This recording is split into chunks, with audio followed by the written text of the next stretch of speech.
Is a Wednesday edition of Birds 365 here on the JAKIB Media channel. And thank you for those who jumped in via PhillyVoice.com. McMullen and McDonald hanging with you. We've got someone to hang with us for the next 10 or 15 minutes. He's going to be busy, like my partner Johnny Mack, dealing with the Eagles draft, pre-draft availability of their general manager, their lead scout. He covers the Birds day in and day out for NJ.com. Mike Kaye joins us here on Birds 365. Mike, thanks for doing a little work with us before you got to do some work with the Eagles this afternoon. Well, I appreciate you guys having me. What's going on, J&J? Hey, Mike, thrilled to have you. Peaceful transition of power, Mike Kaye. The vice president of the Pro Football Writers Association, took over for me, Jody. So peaceful transition of power between Mike and I. I do it, Jody asked me the question.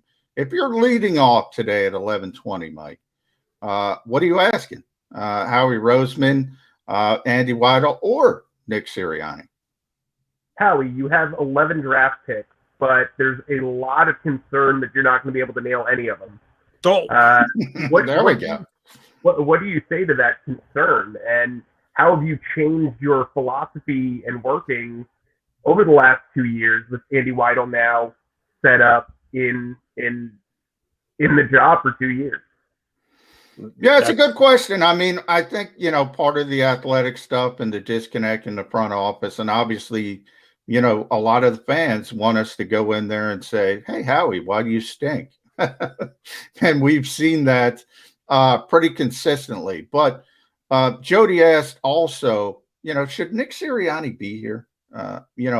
Doug Peterson got in a lot of heat for his first couple draft press conferences. I think it was before you got back, where, he was off to the side. He's not involved much. We're asking questions.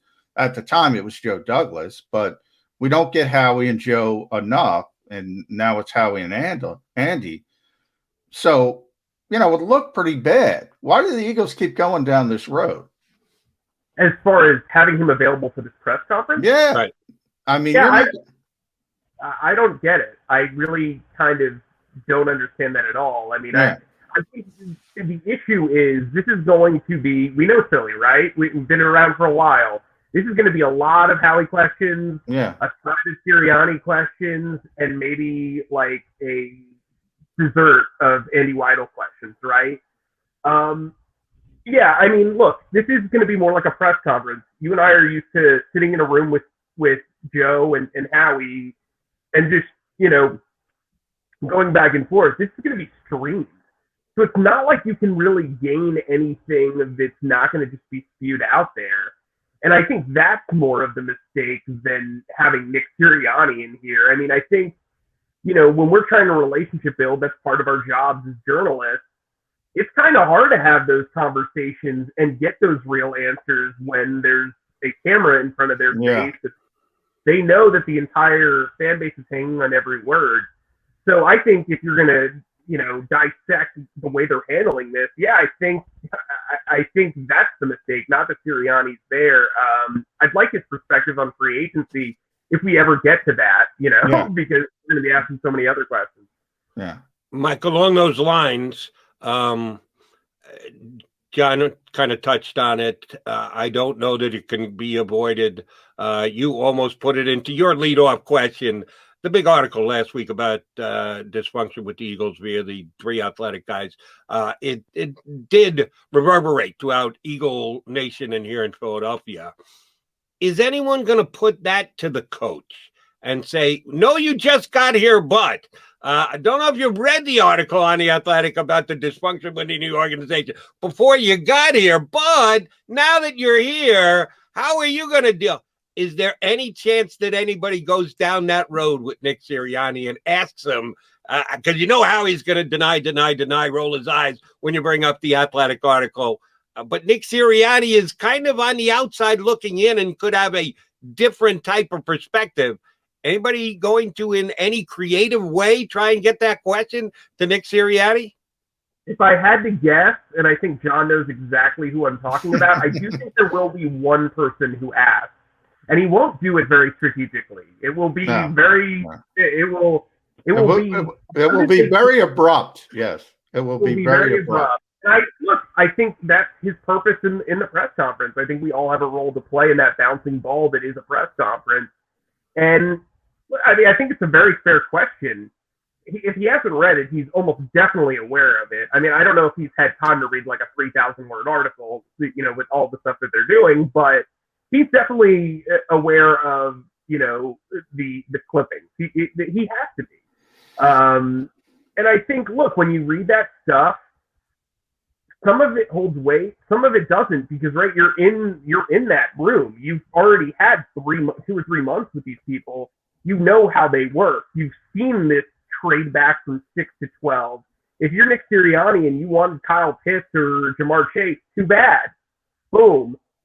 If you wanted a choice of quarterback and Jalen Hurts wasn't it, you've seen how that's gone. Boom, they traded back. So I think he has an understanding of how this business is run and what's going on. And obviously, we're not in the season yet, but everything's on the surface. They just fired their head coach 3 years after winning a Super Bowl. If that doesn't tell you, hey, there's some inner conflict here, and it might not just be that Doug Peterson had an outlier season and won a Super Bowl, then you're not doing your research well. And part of, stepping into a new job, when anybody gets a new job, you have to research the company. And I'm sure he got plenty of feedback. All right, we're talking with Mike Kaye, and JOnline.com does a great job covering this team, so make sure you check him out. That's enough of the inside baseball, Mike. Let's talk about the actual draft. Let's talk about number 12 overall, because I know you've been doing a lot of work about this move down from 6 to 12, but also the potential of moving back up. We just had Brad Spielberger on from Pro Football Focus, the numbers guy who looked at the history of Howie Roseman. He's one of those guys who likes to move around the board, likes to create value. Just because he went down doesn't mean he can't go back up. What do you think the end game is here? Does he want it? Go down to get the value positions of offensive and defensive line that his organization believes in? Or is he willing to break the trend, go up, and get a receiver that everybody wants? So here's what I said. They traded back knowing that the Dolphins were significantly overpaying. So they have that 2022 first-round pick. They're going to have at least 2 first-round picks next year. Objectively, a brilliant move. Objectively. Even passing on Kyle Pitts and Jamar Chase, to get that value is brilliant, especially when you consider the 12 best players in this draft. From there, I think you make that trade back knowing that you're probably going to land a defensive player, because the bulk of the top 10 is going to push the best defensive players down the board. Now, does that mean that 10 is not going to be a defensive player by the Cowboys? No, it probably will be. But if you're getting the second best corner and you've traded back 6 spots, you're at 12, it's that second best cornerback and the future first round pick, right? So you're combining that value. Now, Howie Roseman's known if he wants a guy, really, really wants a guy, he'll trade up for him. He's done that several times. I think they really want a corner. I really do. That's my sense. I also think if there was an elite pass rushing prospect, they wouldn't have traded back. That would have gone completely against what they wanted to do. But there isn't that guy. So you look at Patrick Surtain, and the Cowboys seem like the perfect destination for him. Why not pay them back for CeeDee Lamb and jump them for a third round pick, which is probably what it's going to cost, like a late third round pick. So 84. They'll still have 70. They'll still be good. They'll still have 10 draft picks. But then you land the top defensive player on your board and you get Patrick Surtain. Now, let's say that Kyle Pitts falls because Atlanta takes a quarterback at 4, and the Dolphins do indeed want Jalen Waddle. So that pushes Jamar Chase and Kyle Pitts down the pike, I guess you could say. Why not jump up and get him? Because then you still get that first round pick because the Dolphins overpaid. So you're in a spot where you get to watch the board develop and you can jump at any point when you want to. If you are afraid that the Cowboys are going to take a cornerback before the Eagles, you've got right to. I just saw this. Rashard Robinson, a guy who they elevated from their practice squad to cornerback, who actually started a couple of games for them last year, was suspended for the first 2 games of this upcoming season because of a positive performance enhancing drug test. So the Cowboys need upgrade and talent at the cornerback position now, maybe even more so. Don't know that will be the deciding factor. They're either going to take a quarterback or they're not, but that just adds to their need a little bit. I'm with you. I hope you're right, because John and I have been going back and forth between inside and outside players. I've said it's got to be an outside player, either a corner or a wide receiver. John is stuck to his guns on history says if the Eagles are in the top half of the first round, they go inside in the trenches, either defensive line or offensive line. I understand John's philosophy, but is there anyone that merits that pick? If you believe that Slater is gone in the first 11 picks, which he may or may not be, you're looking at either the third offensive lineman, and I don't think there's any defensive lineman that actually just on pure value, forget about tradition, forget about rosters, just putting them in the order of the talent of the draft. I don't think there's any D lineman that deserves to be in the top 12. Are they going inside or outside, Michael? I agree completely with your point. I think they'd like to go inside. So I think you're both right. I think they would like to go inside. Trust me. I think if Rashawn Slater had 2-inch longer arms, I think he's the pick, right? But I don't see them spending a top 12 pick on a guard. I don't see them going Ali Vera Tucker. I don't see them going Rashawn Slater at 12. Now, let's say they trade back. Let's say the Patriots want a QB and Mac Jones falls to 12. Cool. Pick up a third-round pick. Maybe then you're looking at Vera Tucker and you say, look, for 6, we traded up from the 5th to the 4th round. We got a 2022 first-round pick. We got an extra third-round pick this year. And we got Vera Tucker, who's the top guard on our board, whatever. That's a lot of value for number 6 and for tanking in week 17. I mean, John and I were joking in the press box during that game, pretty much the entire game. So, I think you have to look at it from, the value of what you're getting out of 6. I think you have to combine all the trade values. If you're looking at a guy like Kwity Paye, I think Kwity Paye will be there at 15. Trade back. Because you don't want to get into a situation where you pass on J.C. Horn, you pass on Devonta Smith, you take Kwity Paye at 12, and those two guys blow up. You can't worry about the fan base. You can't take the fan base's advice or whatever, but you know how big of a problem wide receiver and corner are. Corner to me, even if they took a corner in the first round, would still be one of their top 3 needs. That's how bad this cornerback group is. This is the worst cornerback group in the league, even with a true number 1 in Darius Slay, in my opinion. So you really need to upgrade what you're doing in the secondary. It's going to make everybody better. And, oh, by the way, you've got a new defensive coordinator who is a rising star. I mean, John knows from his days in Minnesota, this guy's brilliant. He's going to be here for 2 years, and then he'll eventually be a head coach. You want to stack this deck while you still have him, a good teacher around to develop. I mean, look, Jonathan Gannon's a superstar in this league. He is going to be a head coach eventually. He's basically the Sean McVay of defense. So, you've got to plan accordingly. All right, Mike, that's a good point, because I agree with you with Jonathan Gannon. He is a superstar inside this league. So people think about him as a potential future head coach. Now, if you take the other side of that coin and you kind of look at Gannon's history, look, he picked up Xavier Rhodes off the scrap heap. He was awful in his last season in Minnesota, and he turned it back into a solid player. TJ Carey is not a world beater. He turned him into a solid player. One of the reasons I think Doug is not here and his coaching staff is not here is the developmental aspect of his job. Jonathan Gannon can develop corners. Talking to Gil Brandt, you were on that conference call earlier in the week, wasn't talking about the Eagles. He said you can develop cornerbacks. You can, if you need a guard mid-season, good luck finding one. The Eagles just went through that on the offensive line. Do they have more confidence in maybe developing a Mike Jaquette, developing a Kayvon Seymour? People don't even know who these guys are. Or even a later round draft pick with Jonathan Gannon, whose history and background is with cornerbacks. So I'll put it to your point with developmental. The one guy who could develop talent under Doug Peterson was the offensive line coach, Jeff Stoutland, right? At some point, they drafted Jack Driscoll, who I think can play left guard, right tackle. You've got to feel good about that. I think Nate Herbig had his, behind the scenes issues and in practice and getting consistent. And I think they like him still. Luke Juriga is a guy they like a lot. They brought in Ross. I'm not even going to try to pronounce his name. Pierce-Foster.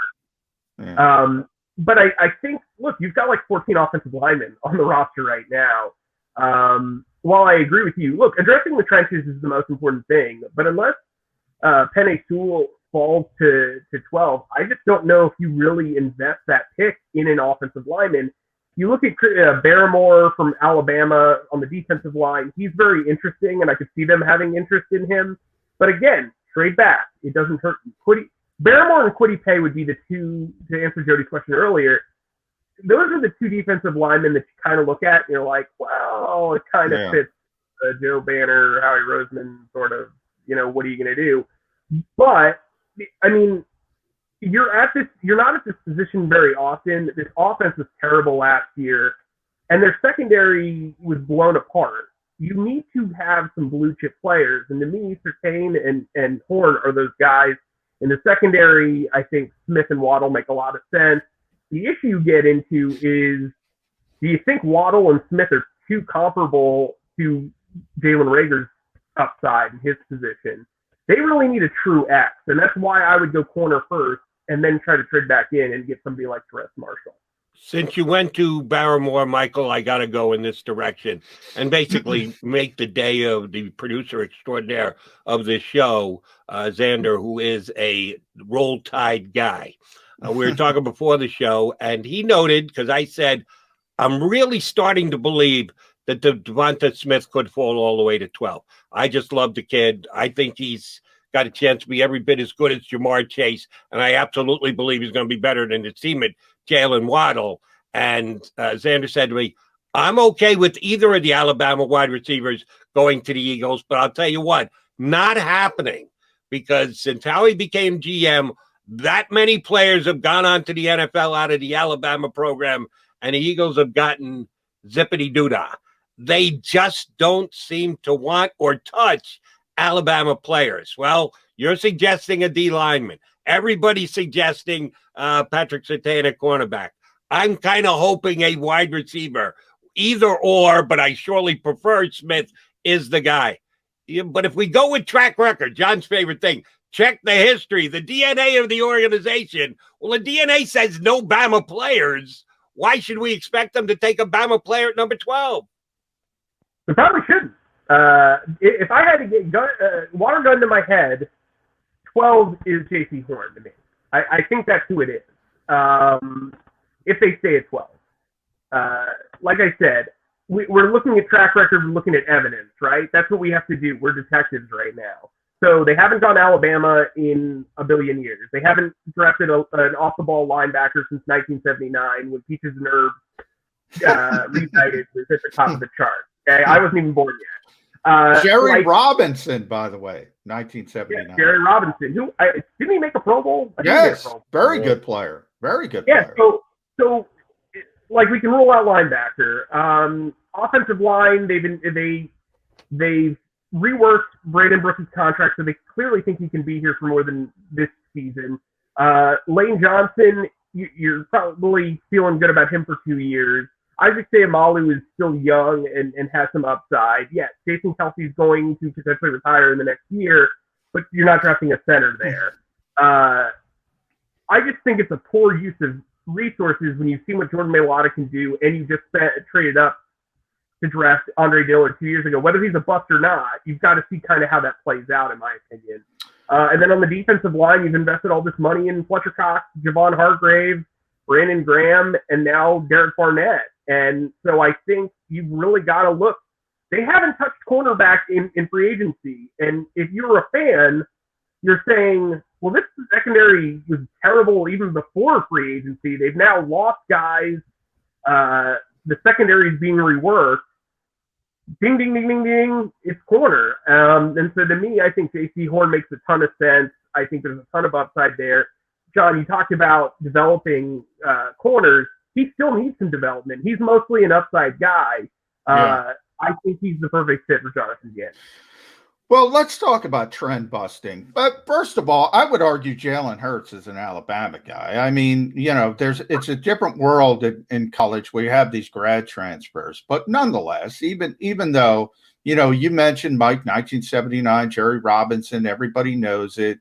You want him to take quarterback. Jody wants him to take Devontae Smith. So that's trend busting for this organization. Why not linebacker? Jonathan Gannon was in Minnesota with Anthony Barr and Eric Kendricks. He was in Indianapolis with Darius Leonard.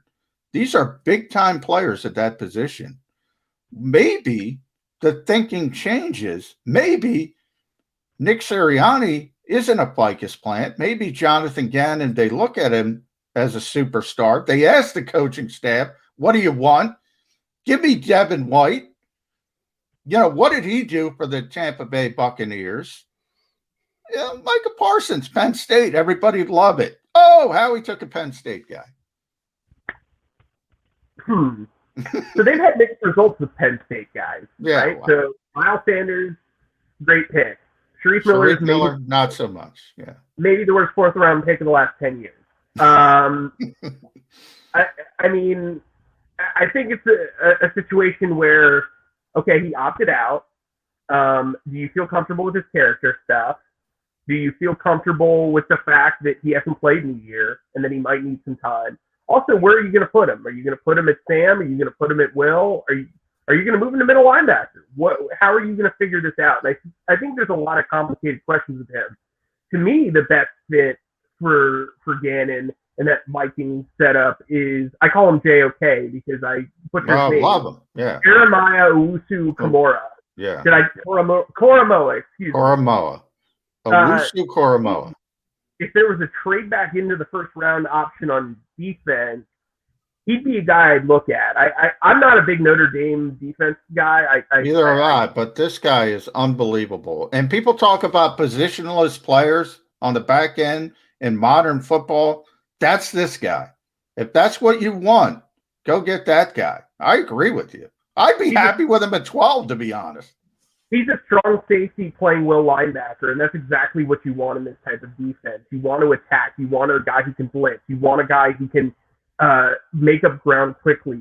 Oh, and by the way, if they're playing a ton of zone, this dude can cover. This dude can really cover underneath route. So he's a guy who's really impressed me. We've seen the interview that went viral about his toughness and his mindset for Philly. I like that. I think that makes a lot of sense for them. I probably wouldn't take him at 12. No, either would I, but I'm saying I think it would work out. I think he turns into a great player, and 2 years from now, nobody will care. But I agree with you. There's no way they're taking him. People are going to compare him to Buck Barron, I think, but he's way more talented. Yeah. Mike, no, you've written about it, but I want you to share with us here on Birds 365 your opinion on the Eagles' offseason moves, not the draft. That would be free agency. And to use a card-playing analogy, don't know if you're a card player or not, how he started the game as the short stack in free agency because the Eagles were behind the eight ball because of the Carson Wentz dead cap money. So he didn't have the available chips to be able to play in certain hands. I think he's won some hands and done okay and upgraded the talent, seeing as he was short stacked comparing to the larger stacks. I'm giving him passing grades in free agency. How about yourself? Has he done enough? Is there still a bigger, better hand to be played here? What do you think about the Eagles in free agency so far this offseason? Well, I think it all revolves around the former Minnesota cast, right? I mean, it's Anthony Harris and it's Eric Wilson. They're both upgrades over what they had last year at those positions. I think if Anthony Harris plays well, he could probably get a 2 or 3 year extension. And be that guy who eventually takes over for Rodney McLeod as the starting free safety. He's probably going to play strong safety this year. And either way, he helps kind of ease in Jonathan Gannon because he understands his lingo and so on and so forth. I think Eric Wilson's big. I thought that was a really good shot to take. He understands the defense. He's a guy who makes a lot of plays. I know he's not a very good run defender, but what this team lacked last year was turnovers. They had 8 combined turnovers, and Marcus Epps, you've never heard of, led them with 2 interceptions. So I think that that's the key here. I think they really like Alex Singleton. I think they really like what they have in those 2 players. If they can get something out of TJ Edwards, terrific. If they can get something out of the draft picks last year, whatever. I think that was the big signing. Joe Flacco, a lot of people are making a big deal about the money, but like realistically, it's not that big of a deal. It really isn't. I mean, next year they're going to have a lot of money. This is a situation where you're at least pushing Hurts without giving him the job, but you know he's going to get the job. In a lot of ways, QB competitions are, that's seen in Wolf of Wall Street, where Matthew McConaughey is like, it's like Fugazi, that's what. Yeah, Fugazi. It's QB competitions aren't necessarily always real, and this is one that isn't real. If Jalen Hurts and Joe Flacco are the top 2 guys on the depth chart, that's the way it's going to stay. And so I think it's fine, whatever. I mean, I don't really think that young quarterbacks, especially with the temperament that Jalen Hurts has, need a mentor type of that ilk, but maybe I'm wrong. Adams,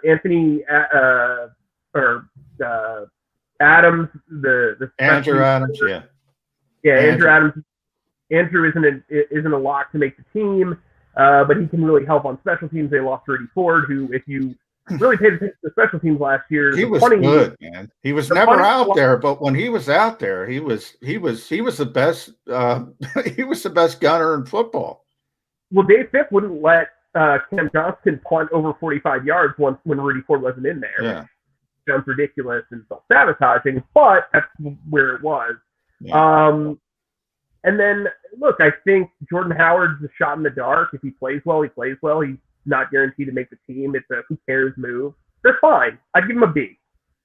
Well, I want to piggyback off that because you're going corner in the first round of the draft for a good reason.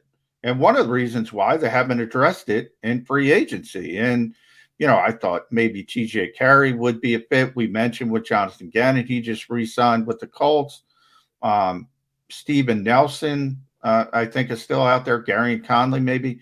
Why, they brought in Jordan Howard. You never want to go into the draft and say, we need this position. And they need cornerback. That part, I agree with it. I mean, they need a cornerback. Why haven't they gone the 1-year cost-effective route with just a body at cornerback? Why put yourself in that position? Well, I think if Steven Nelson's smart, he waits till after the draft because then he has more leverage and he can see what the competition's like at corner for other teams. But as far as Gary Conley, I'm not sure. I would have made that signing as an upside signing. The thing is, maybe the Eagles know that, one signing isn't enough. And so they're going to kind of go through the motions, see what they can do. And Steven Nelson will be there on day 2 of the draft if he's still a free agent. And you can sign him once you've drafted Devonta Smith and made Jody very happy. So, that's basically what you can do, right? See, technically, you have the option. I mean, maybe they have something worked out to where, look, we're going to take care of us, but if we don't get the guy we want in round 1, we're coming back to you. So it's a leverage game, I think, for Steven Nelson. I think he wants legitimate money. I don't blame him. I think he's the best player on the market right now. And, the Eagles have to be patient because they're forced to. That's what the cap situation has forced them to do. So they're changing up their outlook there. And look, I think you don't go into the draft forcing a need, but I guarantee you that there are at least 4 corners that they like in the top 37 who they think they can land one of those 4 guys. Michael, thank you for jumping out of the first round. Guilty as charged. Do this every single year. Yeah. The only thing we worry about is the first round. Yeah. Leading up to the draft, when we know there's going to be 6 more rounds afterwards. And by the way, the Eagles have 10 other picks in those rounds. So we underemphasize it and play catch up after the first round and start looking at everything else. In that vein, you talked about Ford and special teams and the like. We don't know what the Eagles' tenor is right now for special teams. New coaching staff, new potential ideas there. importance level of it is yet to be determined. Big part of it will be by the draft, guys who actually have skills in that way. Anybody who's not drafted in the first 3 rounds, you better be able, ready, willing, and able to help out on special teams and be able to contribute there. You got a guesstimate as to whether after the draft is over and done with, we'll say, wow, the Eagles really did emphasize special teams, or we didn't know coming in and we don't know going out? Yeah, I think you will. I think that's what, when you look at the 3rd, 4th, and 5th rounds, that's where you're targeting linebackers probably, you're targeting safeties, you're probably targeting another corner, you're targeting, depth wide receivers. So yeah, I think they will emphasize special teams. Michael Clay, their new special teams coordinator, blew Nick Sirianni away with his interview. Very well prepared, very smart, very, very organized. He comes from the Chip Kelly tree, and everybody hears that and gasps, but Chip Kelly emphasized special teams. That was like a big deal to him. And so I don't think you come from that tree and say, hey, we'll just take whoever. Look, Dave Fitt was very good under Chip Kelly. The last couple of years, he was not a very good special teams coordinator. And you saw the way the special teams kind of handled all of the injuries. They need to emphasize special teams. They brought in an ace in Andrew Adams. They're going to probably bring in 2 or 3 guys in undrafted free agency or later in the draft who are going to play. I'm interested to see if they bring in a punter, because frankly, the guy that they have right now has gotten a lot of pub, but he's never punted in an NFL game. So it'll be interesting to see how they kind of shape the special teams group. I think they'll find a guy in undrafted free agency to compete with that punter, by the way. All right, last one from me, Mike, before I see you again in about 90 minutes on Zoom. Wow. You mentioned punter. Aaron Cepas is here. That's the guy you're talking about. Cam Johnson now with the Texans. The Eagles have 11 picks. Do you draft a punter in the 7th round? Do you draft a punter late in this draft? A couple guys, the kid from Georgia Tech, I think would be very, very popular because he's huge. He throws the football. Any chance of that they actually draft a specialist? Obviously, it's not going to be kicker, so it's going to be punter. I mean, it'd be interesting. I mean, you get them locked up for 4 years and you can develop them. But if you draft a punter, that's your punter. Yeah. You know what I mean? Yeah. So I kind of want to give myself some wiggle room, especially because they gave the other guy some guaranteed money. What I would rather them do is draft a fullback in the 7th round. Yeah, there we go. Fullback. I'm a 21 personnel advocate. I think it's time. I think it's time to bring back the fullback. All right. All right, last one for me, and it kind of ties into a question we asked earlier about who will ask a specific question in this upcoming draft media, and you guys referenced the guy who comes in with a hammer every single time. So I'm going to ask you to not identify an individual, but give me, if this is a possibility, what type of person would ask this question. Will Howie Roseman be asked about Jeff Lurie's opinion on anything today? Will someone attempt to elicit a Jeff Lurie opinion from Howie Roseman, despite everything that's been said about the Eagles and dysfunction over the last couple of weeks? I'd put a 3-1 odds on it. I think it's going to happen. Yeah, I think it needs to happen. Look, I think you have to gain that perspective, right? It's a fair question. Everything's a fair question now. I mean, really. And sometimes we don't ask fair questions. So that, even if it wasn't a fair question, boom, there it is. So I would put it at 2-1. I think it's going to happen. I think it's a very good bet. I think it's a fair question, as Mike said.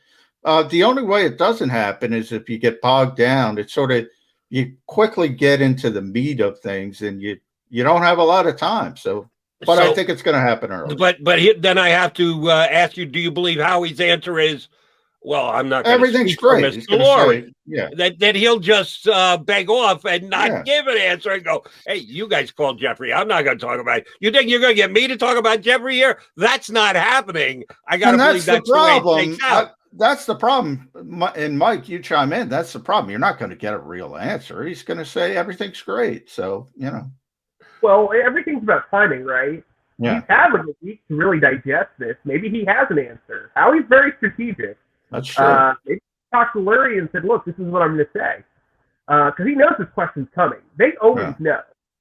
It's very rare. Like, Howie himself, it very rarely is caught off guard by a question, which, respect to him, he knows. He knows what's going on. I appreciate him giving me the clip. I appreciate him giving us all the clips. But he's very rarely stunned by a question. So I actually wouldn't be surprised if we got, 20 to 25 words out of him on this one. If there is a stunning question asked today, I'm putting my money either on Michael and or my partner, John McMullen. We'll have to tune in to find out. Michael, we appreciate you jumping aboard with us today. Good insight, brother. We'll be tapping into you plenty over the course of the year. Thanks for doing it today.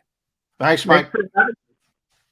Michael Kaye from NJ.com. Here with us on Birds 365. All right, quick timeout. Come back, put a bow on the show.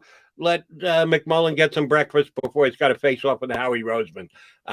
Come right back here with us on Birds 365. If you missed any of today's show on the JAKIB Media channel, listen to the podcast on your way home. Available on YouTube, Apple, and Spotify.